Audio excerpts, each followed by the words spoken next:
V otroškega poročevalca se je tokrat prelevil Filip Marhelj in na treningu obiskal šampiona med športniki invalidi Darka Đurića, dvakratnega svetovnega prvaka v plavanju. Gremo na bazen.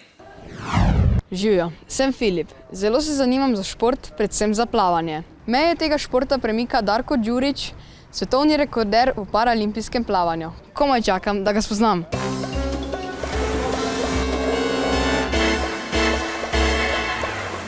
Brez nog in ene roke si se v bistvu že rodil. Kaj si pa počel kot 13-letnik? S prijatelji smo igrali nogomet, košarko, kakšne take stvari. Bil sem čist povprečen najstnik, učil sem traparije, hodil sem v šolo. Prvič si zaplaval, ko si bil star 10 let, v šoli narave. Kaj te pa pol privedlo do tega, da si to tudi začel trenirati? Že pri 15 letih sem potem začel trenirati sedečo odbojko. So mi rekli, da bi mogoče bil bolj uspešen v plavanju, naj se poskusim v tem športu. Res sem pri 17 letih začel trenirati ob vsak trening, ko skočim v vodo, skočim z mislijo na paraolimpijske igre.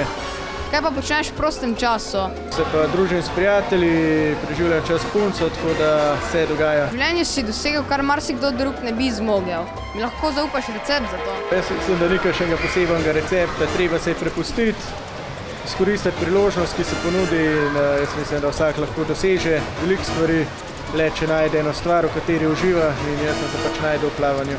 Darko me je zelo navdušil.